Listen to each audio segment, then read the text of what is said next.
Bonjour à tous, bienvenue sur Zone Fanatique, le podcast 100% fan et 100% nati.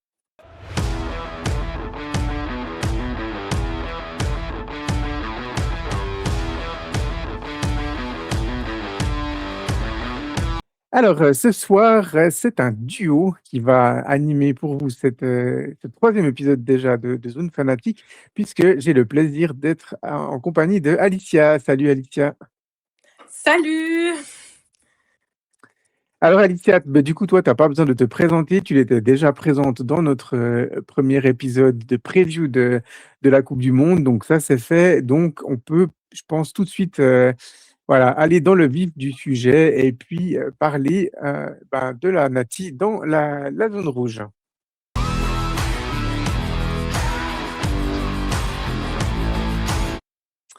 Alors, la zone rouge, l'actualité était chaud brûlant, hein, pour l'équipe de Suisse qui disputait son 2e match de poule en coupe du monde. C'était hier soir, on enregistre le lendemain de ce match et puis Alicia, le moins que l'on puisse dire, c'est que les hommes de Murat Yakin étaient attendus au tournant après une prestation plus que décevante contre le Qatar.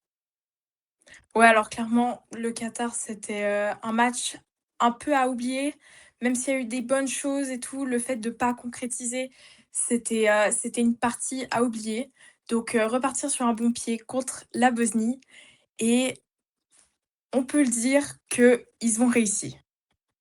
Effectivement, ils ont réussi, mais c'était tendu, ça a été long à se dessiner avec finalement une équipe de Suisse qui a de nouveau alterné le pas très bon, on va dire, avec le très bon, mais heureusement pour nous, le très haut a été bien meilleur que le haut contre le Qatar.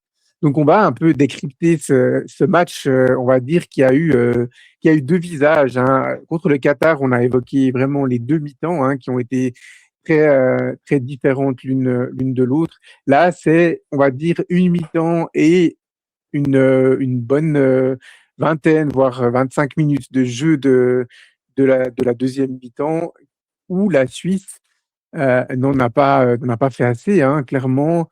Alors, on a senti, Alicia, que la Bosnie, n'avait pas forcément une force de frappe non plus, voilà, et très grande, sans rien, enlever à leur mérite et que la défense de l'équipe suisse était quand même relativement sereine. Oui, oui, c'est vrai, la Bosnie jouait assez bas. Même sur les coups francs arrêtés, il y a pas eu de grosses occasions où on s'est dit: «Oh là là, là vraiment, ça va pas».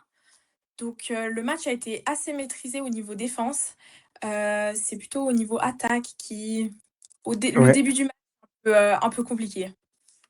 Ouais, effectivement. Alors pour ce match aussi, hein, faut le rappeler, Murat Yakin avait opéré, des changements d'hommes, mais aussi un changement, tactique, hein. Il était repassé à une défense, à 4 et puis, Sylvain Widmer avait pris la place, de Denis Zakaria dans une position défensive avec vraiment son poste de prédiction sur le côté droite et puis il y a Fabian Rieder qui avait pris la place de qui était titulaire à sa place? Ah bah, de Ruben Vargas. Ouais, c'est Ruben Vargas qui a fait les frais des choix de Murat Yakin et puis malheureusement, dans un premier temps, ces choix n'ont pas été payants. Alors tu l'as dit, défensivement, ça a bien tenu. Par contre, offensivement, mais ça a été un festival de maladresse, de mauvais contrôle, de mauvaises passes et des centres assez bien anticipés par la Bosnie. Franchement, Alicia, il y a même pas eu d'énormes occasions en première mi-temps. Le 0-0 Non, à la fin de la première mi-temps, il est logique et il sanctionne une mauvaise mi-temps finalement des 2 équipes. ouais, clairement, il y a rien eu jusqu'à la 75e minute, il y a le match était on dirait qu'il y avait pas de match en fait, c'était, je sais pas, un match d'entraînement où allez, on tente des choses et puis ça rentrait pas, il y a rien qui concrétisait et hem et ouais, il y avait pas de match avant la 75e minute, c'était assez long. Ouais. J Moi, comment j'ai vu le match, j'avais l'impression qu'il y a un joueur qui a un peu synthétisé tous les mots de la Suisse, hier soir, c'est Dan N'Doye, hein. Dan N'Doye, il a été volontaire. il a essayé de percuter sur son côté gauche, qui n'est pas toujours le côté sur lequel il joue, hein, faut le rappeler. Yakin avait Mmh. choisi de mettre Rieder à droite et puis, Ndoye, du coup, sur le côté gauche. Mais il n'était pas récompensé parce que pas dans un bon jour techniquement. Il y a eu des contrôles simples, il y a eu des ratés, il y a eu des courses, tout d'un coup, il se retrouve dans une position où il avait 1 mètre d'avance et il se faisait rattraper par le défenseur et offensivement, c'était insuffisant et puis, ben, voilà, en première mi-temps, il y a un autre homme qui a connu une mi-temps difficile. Malheureusement pour lui, c'est Michel Aebischer, hein. Ouais, tout à fait. Heu, Heu, Aussi, c'est comme s'il y avait pas de vitesse dans le jeu, que les joueurs étaient tous arrêtés et heu et oui, bah, Dalenton partait au but, mais il y a personne qui suivait, donc c'était assez compliqué pour lui de concrétiser ses actions, alors que parce qu'il y avait personne qui le suivait et qu'il partait seul. Et ouais, c'était une mi-temps, assez lente. Il y avait pas vraiment de personnes qui enfin, à part Dan N'Doye qui des fois, partait un peu comme ça. Il y a personne qui suivait et je pense que c'est ce qui a joué pour, rendre cette partie du match, très, très compliquée Ouais, et se même dans un mauvais jour, Ndoye, il a failli mettre, un très beau but sur une bicyclette en début de 2e mi-temps, mais voilà, on est assez clair et on corrobore les propos de David Lemos, hein, en direct, sur la RTS. Il a été hors jeu, ce but aurait été annulé, donc on aurait eu, une montée d'adrénaline tout d'un coup sur ce but, qui aurait été l'ouverture du score et puis après, ben, on aurait été déçus parce qu'en fait, il était hors jeu pour vraiment 3 fois rien, mais le hors jeu était indiscutable. Et puis, ouais, clairement. ouais, et puis Murat Yakin, bah, du coup, a opéré ses premiers changements à un moment où on pensait tard, hein, je pense que c'était beaucoup de supporters, toi et moi les premiers, Alicia, à se dire: «Bon, Ouais. nous, on aurait changé avant, hein». Déjà autour de la 60e, déjà autour de la pause boisson, bah, je crois qu'il les a fait à ce moment-là, en fait, à l'hydration break, hein, ces changements. Mmh. Exactement, oui. Je pense que je les aurais même fait à la mi-temps parce qu'il y avait Ouais. tellement ça bougeait tellement peu que faut mettre du sang frais. Ouais, je pense qu'effectivement un Michel Aebischer, un Fabian Rieder ou un Dan N'Doye auraient tous les 3 pu céder leur place à la mi-temps, tant ça a été compliqué pour eux, offensivement et tant il y a pas vraiment eu de mouvement et de danger. Du coup, il a fait le choix de faire sortir il y a eu 3 changements en même temps, si je me trompe pas, hein. Michel Mmh. Aebischer, Dan N'Doye et du coup, Fabian Fabien. Rieder sont sortis respectivement pour Djibril Sow, Johan Manzambi, on va le prononcer juste, c'est Johan, hein, c'est pas Johan, c'est Johan, comme Djourou et puis Ruben Vargas qui sont entrés et là, voilà, ils ont transformé Brelem Bolo, mais ils ont transformé le match de la Suisse. On a enfin eu cette vitesse, cette percussion sur les côtés, cette justesse technique aussi et puis le verrou bosnien a logiquement, sauté, mais alors on va rien enlever à Djibril Sow qui a aussi fait son match, mais on va quand même plutôt dresser des lauriers à Johan Manzambi et Ruben Vargas. Quelle Ouais, entrée des 2 joueurs, vraiment. la différence a été instantanée, mais c'était incroyable. Ils sont rentrés sur le terrain et c'est comme si il y avait une brise d'air fraîche et que le jeu s'est réveillé et puis là, tout de suite, plus de passes, plus de vitesse. Bah, le premier centre Mmh. de Rubenas qui revient vers lui, le deuxième centre qui est dévié vers, Johan Manzambi et puis, le premier but. Ouais, qui vient, finalement, 2 minutes après leur entrée, respective. C'était leur première re grosse action. Et oui, ils ont amené, je pense, des choses dans un registre complètement différent. C'est pas les mêmes joueurs, mais Manzambi, il a beaucoup avancé balle au pied, hein. Il a cette capacité de percussion vraiment, box to box, hein, c'est-à-dire, tu pars dans ton camp et tu avances 20-30 mètres comme ça, balle au pied pour aller créer le surnombre, chose qu'on avait très peu vue avant lui. En même temps, il y avait pas de joueur sur le terrain capable de faire ça. Remo Freuler, je pense qu'il est dans un autre registre. Il a plus les jambes pour faire ça, régulièrement et prendre le dessus aussi physiquement sur les joueurs, du milieu de terrain, adverse. Et puis Vargas, il a amené plus de percussion, mais surtout, hier soir, Vargas, il a été très juste techniquement depuis son entrée jusqu'au coup de sifflet final. Il a rien raté dans ses dribbles, il a rien raté dans ses centres, parce que lui, sa chance, il l'avait eu dans le premier match. Et puis, bah voilà, on l'a dit, hein, c'est pas un secret, tu es une fan de Ruben Vargas, mais il t'avait quand même passablement déçu dans ce premier match. Oui, Il n'avait bah, pas été forcément j'avais moins bon, mais il n'avait pas été meilleur que le reste de l'équipe. ouais, voilà, il a eu des occasions qui ne se sont absolument pas concrétisées. Il a loupé, 2 grosses occasions et puis voilà et je pense que justement ces occasions loupées, c'est une force, c'est une sorte de pression, et donc il pouvait que mieux faire pour Mmh. ce match dû à la, je pense, pression et et ouais, l'entrée a été vraiment, magnifique. Oui, effectivement, Alicia, un superbe entrée pour, Ruben Vargas et puis, je dirais aussi l'avantage dans ces matchs, c'est il rentre sur son côté gauche, il y a Rodriguez. Ils ont développé une telle complicité les 2 depuis des années que ça tourne bien et puis, j'ai aussi l'impression que, Ruben Vargas, la présence d'un joueur de Mozambique qui percute, qui lui permet de faire des appels dans le dos de la défense, de lui-même aussi après percuter sur son côté gauche, ben c'est tout bénef pour lui, hein. Ouais, alors clairement, Mozambique, il est partout, il se montre disponible, dès que quelqu'un a le ballon, il va demander et je pense que c'est ça qui aide parce que il y a moins ce risque de: «Ah, je vais lancer un ballon et il y a personne qui va le prendre», heu, parce qu'il y a Mozambique qui sera dessus, quoi.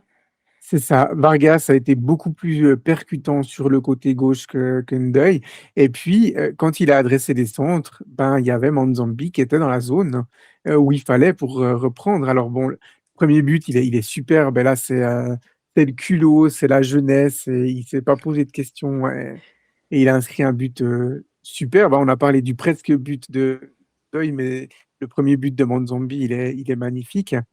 Mmh. Et puis, le deuxième but inscrit par Vargas, ben, voilà, c'est aussi comme on aime le voir dans ce registre-là. Il se fait oublier sur ce côté gauche, il reprend le ballon, il l'enroule parfaitement. Et puis le 3-0 de Monzambi, entre-temps, il y a eu l'expulsion aussi c'était même après le 1 entre le 1 et le 2-0, hein, l'expulsion du joueur bosnien. Et puis, sur le 3-0, ben, c'est juste parfait, quoi. Nouvelle percussion de Monzambi, percussion de, Vargas, sur le côté et puis Monzambi qui est dans l'axe, qui fait l'appel et puis, un but juste magnifique. Le 3-1 de la Bosnie est anecdotique et puis le 4-1 de la Suisse peut-être un peu aussi, mais on va quand même toucher un mot sur tu as pensé quoi des petits gestes de Granit Xhaka après avoir transformé son penalty. T'as compris, toi, sur le moment à qui il s'adressait? Ouais, ouais, mais Ouais, je c'était trouve pour moi, c'était assez que clair. voilà, il y a tellement de remue-ménage, depuis le début de cette coupe du monde, et tout ça que c'était une célébration à Granit Xhaka C'est ça. et on savait qu'il fallait qu'il fasse une célébration dans ce style, sinon c'est pas Granit Xhaka et c'est ce qui fait, que ce joueur, est si spécial parce qu'il a pas de langue de bois et puis, il dit quand quelque chose lui plaît pas. Mmh. Parce qu'au moment où, l'arbitre siffle le penalty indiscutable, hein, soit dit en passant, je pense que tu as pensé, comme la plupart des Suisses devant leur télé à ce moment-là, à Monzambi triplé et non Oui, Granit Xhaka. oui, mais je me suis dit d'un sens que s'il y a un tireur de penalty attitré, autant faire tirer le tireur attitré parce que je Oui. trouve que c'est quand même une grosse responsabilité sur les épaules et puis autant clôturer ce match par quelque chose de positif et pas, mettre un échec sur, le dos de Joan Manzarbi. Ouais, tout à fait. Alors, ah bon, échec, ça aurait été un semi-échec parce qu'il finissait de toute façon avec un doublé, Oui, bien sûr. donc voilà. Mais c'est clair que Brelem Bolo et Granit Xhaka sont les 2 premiers tireurs attitrés. Et je pense que même si Xhaka était sorti, à mon avis, c'est Vargas qui aurait tiré ce penalty. C'était, à mon avis, le troisième dans la hiérarchie. En tout cas, avec les joueurs présents sur le terrain, ça m'a pas choqué. Mais plutôt que de parler voilà, de ce fameux geste de Xhaka pour clouer le bec aux supporters et aux journalistes, il l'a dit lui-même, hein, en conférence de presse. Quelle masterclass de notre capitaine, hier soir. Alors, man of the match, Manzambi, on n'a aucun problème avec ça, mérité. Mais Xhaka, de nouveau, c'était une masterclass hier, il était partout. Ouais, bah, il a il a été critiqué et il a répondu, de la meilleure manière qui soit sur le terrain et puis ouais, il faisait les passes quand il fallait, il était là quand il fallait et c'était vraiment un match magnifique. Il est toujours d'un calme, olympien, balle au pied, hein, des fois, sauf quand on joue contre la Serbie, on va dire. Mais sinon, il est toujours d'un calme, balle au pied et puis il a cette capacité à faire des passes soit au sol, soit en l'air, qui cassent les lignes, qui mettent les attaquants, les ailiers dans de bonnes, dispositions. Xhaka, c'est un des joueurs suisses qui a le top niveau international. Lui aussi, hein, il serait titulaire dans beaucoup des équipes présentes à cette Coupe du Monde, Alicia.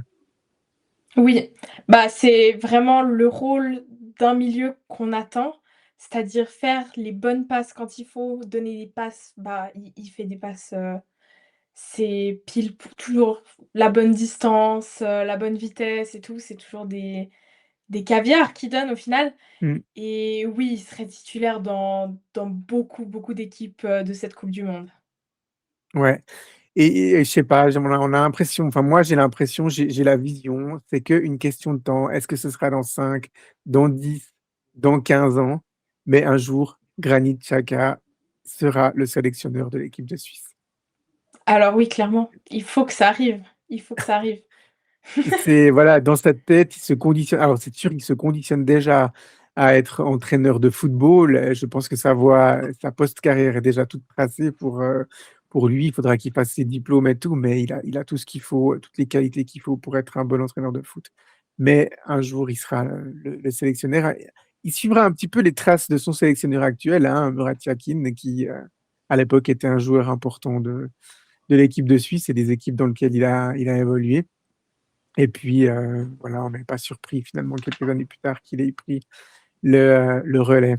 Voilà, victoire Mmh. 4-1, mais finalement, bah, parler de Murat Yakin, ça nous permet aussi d'amener la conclusion et de préparer dans un sens aussi ce troisième match qui sera décisif, contre le Canada. Est-ce c'est une question qui nous a été posée par un internaute.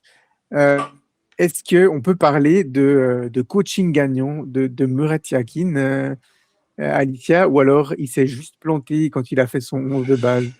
Ton avis, mouille-toi.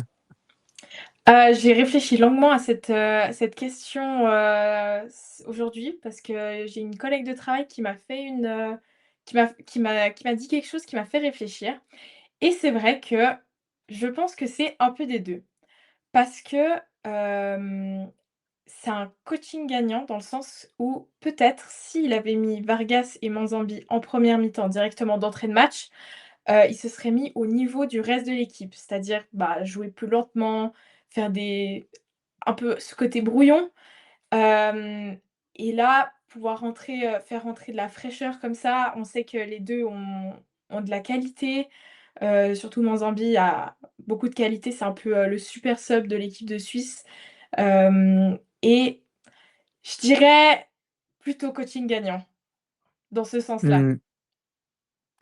Et puis du coup, se pose une question. Alors l'enjeu, est simple, mercredi, hein, mercredi prochain pour ce match entre la Suisse et le Canada. Une victoire de la Suisse qualifierait la Suisse en premier de groupe, hein. Et puis, tout autre résultat, alors on va dire ça comme ça, non. Une victoire de la Suisse assure la première place du groupe. Un match nul assure la première place au Canada et la deuxième place, à la Suisse, quel que soit le résultat du Bosnie, Qatar. Et puis, je dirais le seul scénario, qui est très peu probable, hein, pour que la Suisse termine troisième, ça serait une très large, très, très, très, très large victoire du Qatar contre la Bosnie, puisqu'il faut le rappeler, Alicia, le règlement pour départager les équipes sera bien la confrontation directe avant la différence de but. Ça veut dire que si le Canada bat la Suisse et que la Bosnie bat le Canada pour arriver à 4 points comme la Suisse, eh bien la Suisse terminera devant la Bosnie. Donc le seul scénario qui nous enverrait à la troisième place, ça serait que le Qatar batte la Bosnie et termine avec une différence de but supérieure à la nôtre. Alors actuellement la Suisse est à +3, le Qatar est à -6. Voilà, 9 buts à rattraper quand on c'était le Qatar. Ben voilà, le scénario il se produira pas. Et clairement, Oui, il est encore plus improbable que le Kosovo qui nous batte avec 6 buts d'écart pour terminer la première place du groupe en poule, pas en qualif. oui, alors clairement. Parce que le Kosovo avait des qualités bien supérieures à cette équipe du Qatar. On ne les voit pas mettre 4 ou 5-0 à la Bosnie et puis nous, pendant ce temps-là, prendre le même tarif contre le Canada. Il faut quand même Mmh. 2 conditions hein, très lourdes. Donc, euh, donc voilà, c'est un peu les données de ce match.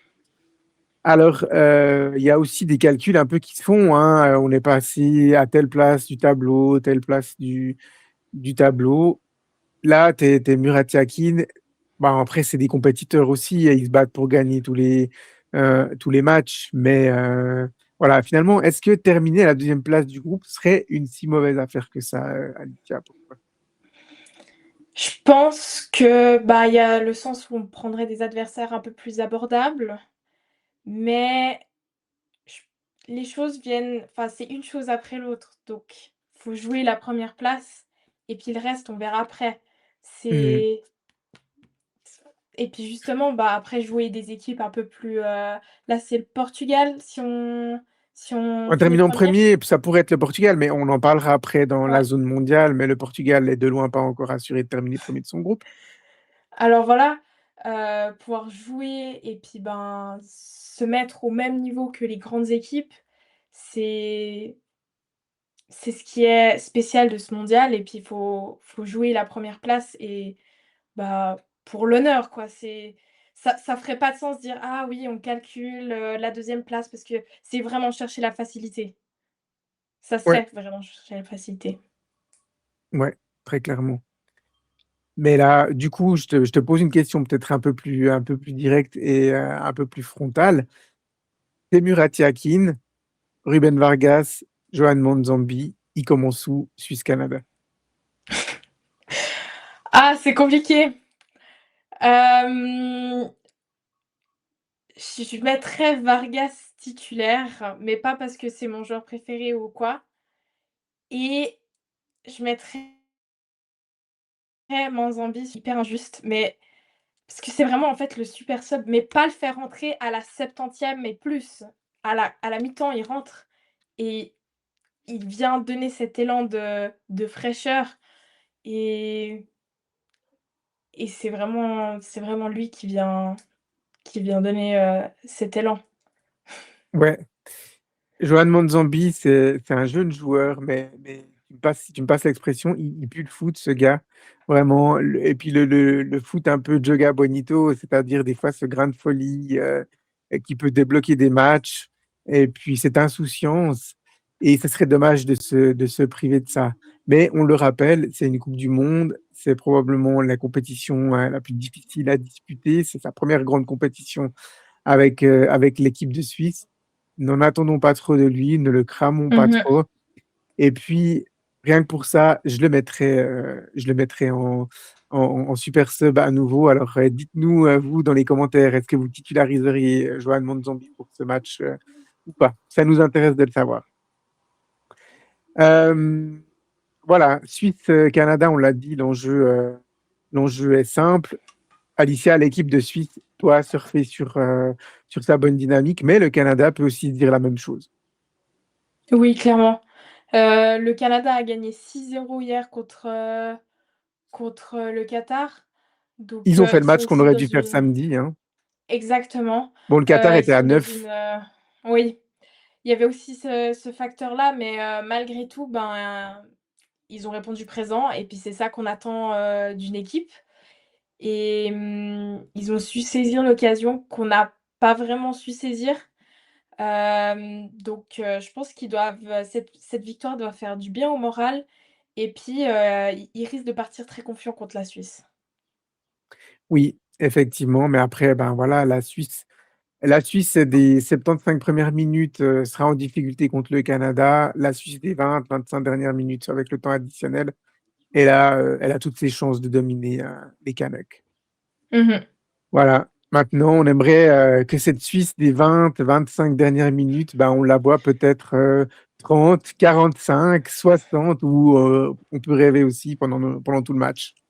Et Oui, là, clairement. sans faire de chauvinisme, si on joue comme ça pendant 90 minutes, le Canada ne tiendra pas le choc. Mmh. Je pense que, voilà, on est la meilleure équipe et il faut être réaliste, mais on est la meilleure équipe quand on arrive à pratiquer ce jeu-là et si on joue, comme le cas contre le Qatar ou la première mi-temps, contre la Bosnie ou les 60-70 premières minutes, ben, voilà, le Canada a des armes pour nous faire très mal. Mmh. Tout à fait. Voilà. Du coup, on peut passer à la rubrique suivante.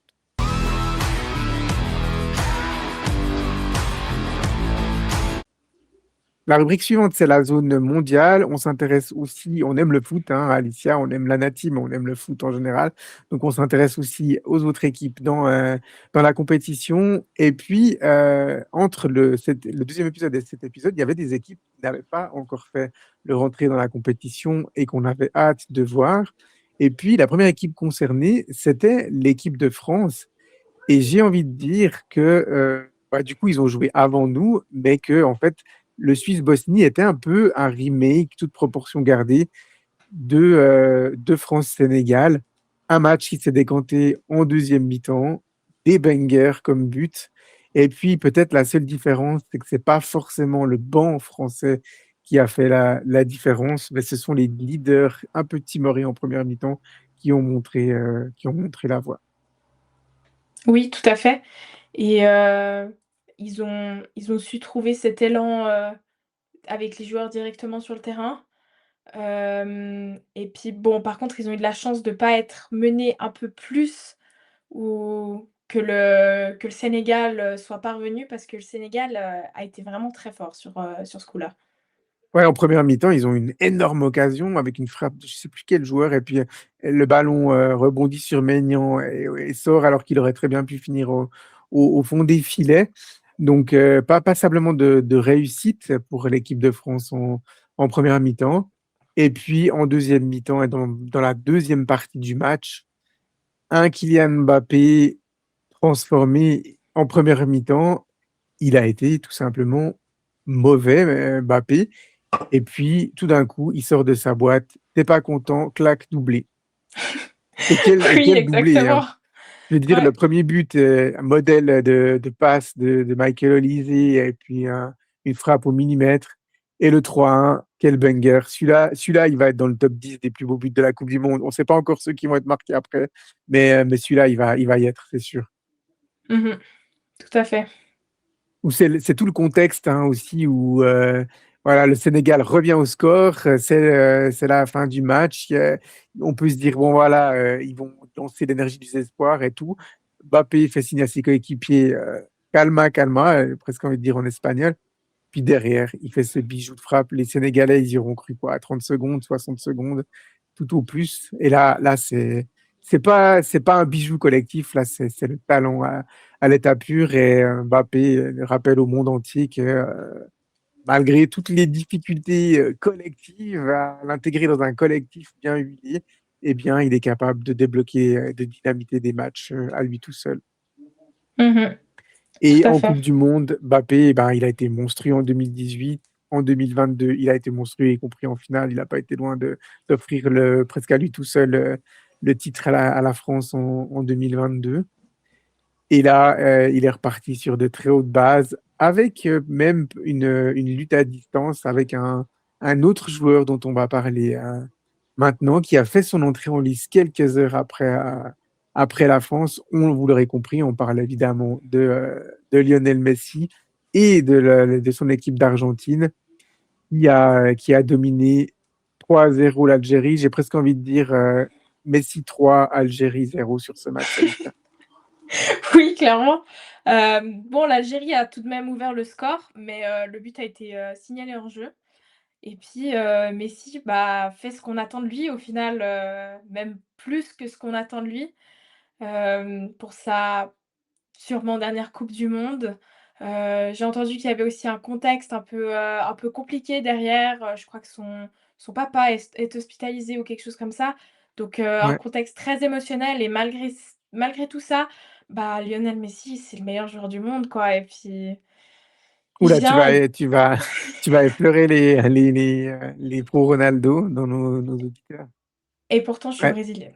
et pourtant, ouais.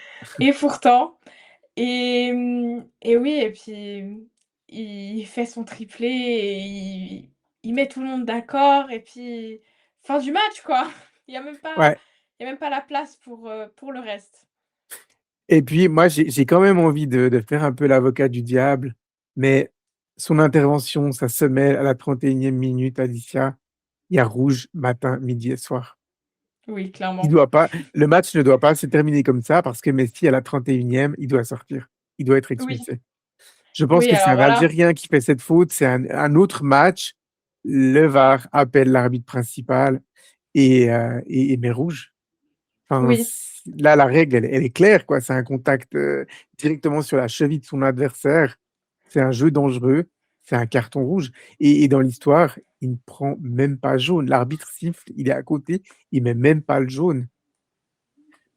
Au bout d'un moment, enfin voilà, ça amène même les moins sceptiques d'entre nous à se poser des questions sur le traitement de faveur dont peut bénéficier Lionel Messi auprès des arbitres, quoi. Parce que là, enfin, c'est n'importe quel. Ce match, c'est cette faute, elle a lieu hier entre Suisse-Bosnie, peu importe le joueur et l'équipe qui fait cette faute, il est dehors.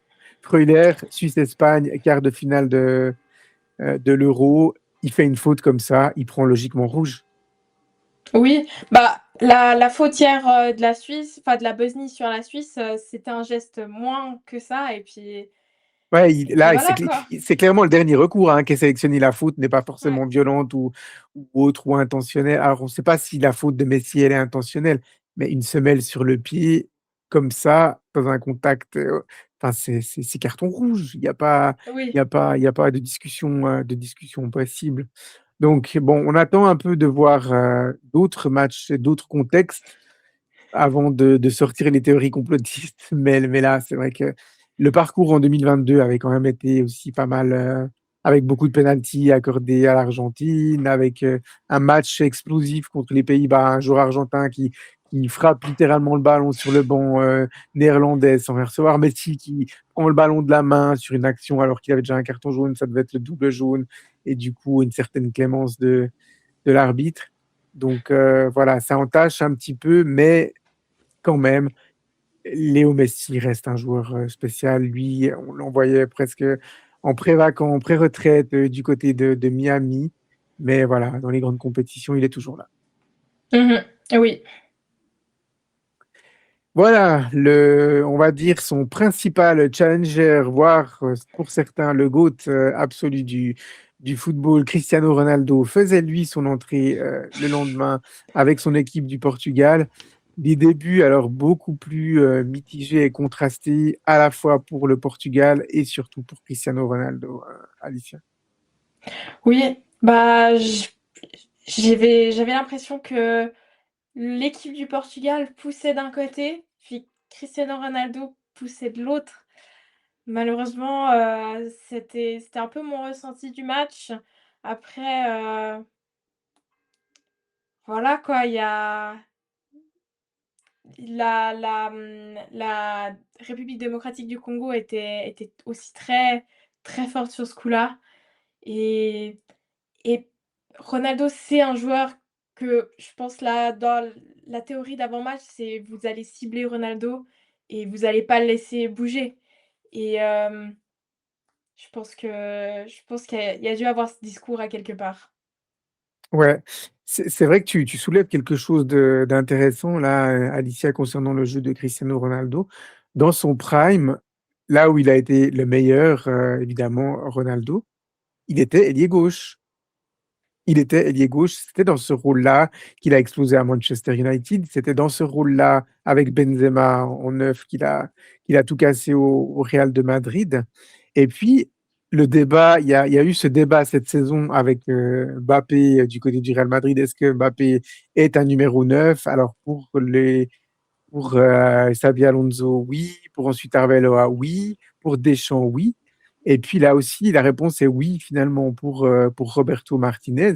Mais on a l'impression que Ronaldo, et encore moins Ronaldo aujourd'hui à 41 ans, a les qualités d'un numéro 9, d'un avant-centre, d'un buteur pur. Oui, c'est un goal scorer, oui, c'est un buteur. Tu t'approches pas des 1000 buts en carrière si t'es mauvais face au but, mais dans un autre registre.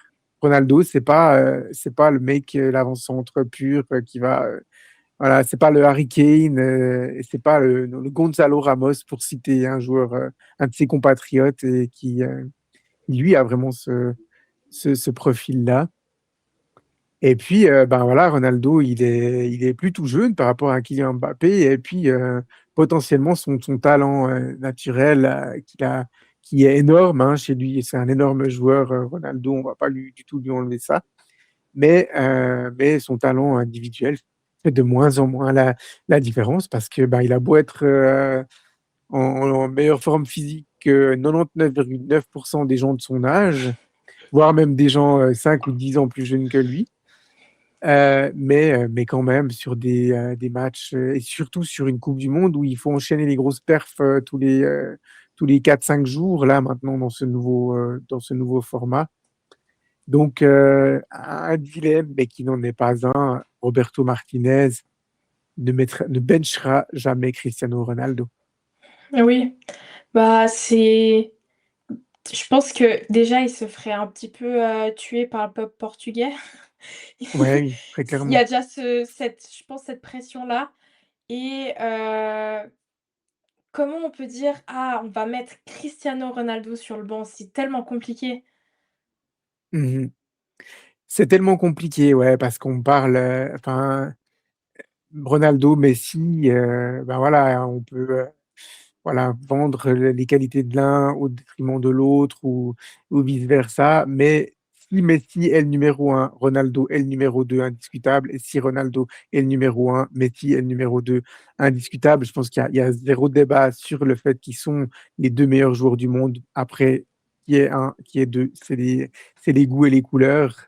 Mmh. Voilà, tu te balades sur les réseaux, tu as plein de vidéos qui vont te montrer que Messi est un joueur sympa et Ronaldo est un joueur horrible, ou l'inverse. On fait ce qu'on veut avec les images, c'est des joueurs humains, ils ont eu des beaux moments avec les autres joueurs, avec le public. Mais force est de constater que voilà, Cristiano Ronaldo peut potentiellement freiner les ambitions d'un Portugal qui doit être ambitieux. Ils ont des top joueurs à quasi tous les postes et ils ont le potentiel d'aller très très loin. Et c'est très frustrant de se dire que c'est le meilleur joueur de ton histoire qui devient un frein pour l'histoire de ton pays. Mmh. Oui, tout à fait. Ça je pense que ça doit être assez inconcevable. Et et je pense qu'il doit d'ailleurs avoir une certaine pression là-dessus de se dire: «Ah, c'est le joueur numéro un du pays, du monde, de», comme tu as dit, ça dépend des opinions, et il doit ramener cette étoile au Portugal. C'est inconcevable qu'il ne le Ouais, fasse pas. C'est Messi l'a fait, Ronaldo doit le faire aussi. c'est ça. C'est ça. Ouais. Pression pour tout un pays. Alors, bon, la victoire à l'Euro en France a vaincu quelques démons par rapport à ça, a montré que le Portugal était capable d'aller au bout d'une grosse compétition. Mais la Coupe du Monde, ça reste quand même le niveau dessus. Il y a eu beaucoup de traumatismes pour Ronaldo, une défaite face à l'Espagne, une défaite mortifiante face au Maroc lors de la dernière Coupe du Monde. Il y a cette pression de tout un peuple, mais il y a aussi cette pression que Ronaldo se met à lui-même. Voilà, tu ne fais pas une carrière comme ça énorme si tu n'es pas exigeant envers toi-même. Et voilà, potentiellement, il est aussi beaucoup obnubilé par ce record des 1000 buts, de devenir un joueur qui a marqué 1000 buts en carrière dans le football professionnel dans l'histoire. C'est aussi quelque chose qui l'anime. Ça l'anime à Al Nasser et ça l'anime aussi du coup en sélection parce qu'on rappelle que c'est pas juste les buts en club, c'est un club plus sélection. Donc voilà, ça doit lui rajouter une pression énorme et voilà, du coup, enfin, on a l'impression que Ronaldo, si le Portugal il gagne 2-0 un match, et ben, il préférera que ce soit un doublé de Ronaldo plutôt qu'un but de João Neves et un but de Bruno Fernandes, par exemple. Mhm. Donc, c'est un peu cette impression qu'on a. Alors, amis portugais, si voilà, vous avez d'autres opinions par rapport à ça, vous pouvez aussi nous les exprimer dans les commentaires. On prend volontiers toute critique constructive à ce sujet. Et puis un des derniers gros favoris de cette coupe du monde faisait aussi son entrée, c'est l'équipe d'Angleterre. Alors l'Angleterre, eux, ils n'avaient pas une opposition facile parce qu'ils jouaient ni plus ni moins que le dernier demi-finaliste. Ils étaient demi-finalistes en 2022, la Croatie, et battu par l'Argentine, finaliste en 2018. Donc des joueurs croates, on dit toujours la Croatie, ils sont au bout de course, ils sont en fin de génération, mais ils sont quand même toujours là. Ils sont toujours là et ils vont toujours loin. Enfin, ils vont très loin dans les tournois, en tout cas en Coupe du Monde. Mais les Three Lions ont répondu présent. Harry Kane a répondu présent. Grosse perf de l'Angleterre quand même, hein. Oui, et puis là, malgré tout, la Croatie a été loin d'être ridicule. Mhm. Le score est tout à fait correct, c'est un 4-2, en sachant que l'Angleterre a eu un penalty qui d'ailleurs a été arrêté en premier temps, par le gardien croate, pour ensuite être retiré parce que le gardien avait quitté sa ligne. Saline Bon, Croyd. ouais, voilà. Après, il y a le débat, est-ce que le joueur qui tire, il s'arrête en course, et du coup, ben, le gardien forcément il est pénalisé parce qu'il pense que le tireur va tirer et c'est pas le cas. Il y a ce débat qui peut s'ouvrir, mais c'est encore une autre histoire. Ouais. Oui, oui, effectivement. Mais voilà, l'Angleterre qui va peut-être avancer dans l'ombre de l'Argentine, dans l'ombre de la France, dans l'ombre de l'Espagne, qui aura beaucoup de pression pour son deuxième match. Mais voilà, l'Angleterre n'est jamais aussi dangereuse que quand elle peut évoluer comme ça dans le tableau sans trop se faire remarquer. Ben voilà, quand même double finaliste de l'Euro, hein, les Anglais chez eux à Wembley en 2021 et puis également en 2024. Donc là, pareil, ils n'avaient pas fait trop de bruit, surtout en 2024. Ils ont avancé tranquillement dans leur groupe, puis dans leur tableau. Voilà, une équipe qui est quand même aussi à maturité avec des très bons joueurs, hein. On pense à Harry Kane, Bukayo Saka, Declan Rice. Voilà, c'est quand même c'est la crème quand même, hein, au niveau mondial. Jude Bellingham aussi, comme on l'oubliait lui, hein, en plus. Donc voilà, l'Angleterre, on va les surveiller de près aussi, Alicia. Nous, en Oui, tout tout à cas, fait. on les a à l'œil. Oui. Voilà, on va pouvoir passer à la rubrique suivante.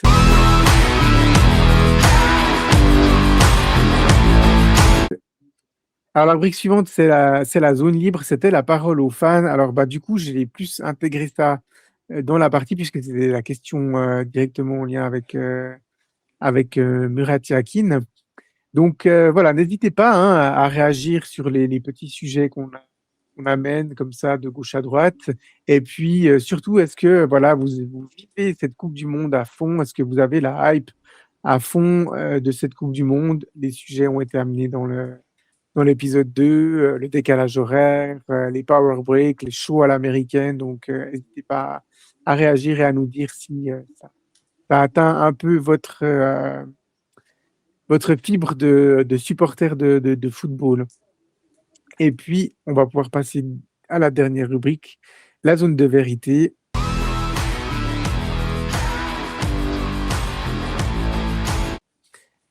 Donc, dans la zone de vérité, ben là, c'est la partie aussi la plus courte et la partie pronostic.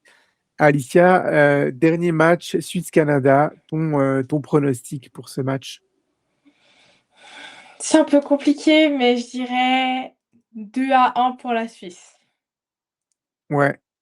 Moi, je vois aussi une victoire de la Suisse 2-0. Je pense un début de match compliqué, ou soit fermé, soit compliqué, parce que le Canada, avec la vague sur laquelle ils sont, le soutien du public, ben, ils vont nous donner du fil à retordre.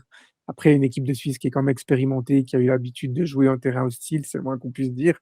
Je pense que jouer au Canada en Coupe du Monde et jouer en Serbie pour la Ligue des Nations, ouais, voilà. Quand tu as joué la Serbie en Serbie, quand tu es la Suisse avec son armada kosovare et albanaise, ben, du coup, tu es préparé à affronter un pays organisateur dans un grand tournoi. Donc l'équipe de Suisse va gérer ça et puis va dérouler à un moment du match. Ça ne sera pas simple, mais une victoire de 2-0 pour moi de la Suisse.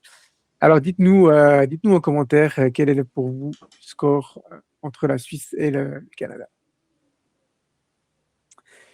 Ben voilà, du coup, on arrive gentiment à la fin de cet épisode, Alicia. Merci beaucoup pour ta participation. C'était sympa aussi de faire ça à deux. Oui, Et merci puis, beaucoup pour ton accueil. avec plaisir. Et puis, merci à vous pour le visionnage ou l'écoute. Ça dépend sur quelle plateforme vous suivez Zone Fanatique, pardon. Et puis, ben voilà, le prochain épisode sortira, comme ces dernières fois, le lendemain du prochain match de l'équipe de Suisse. Merci à tous et puis à la prochaine. Bye bye. À la prochaine!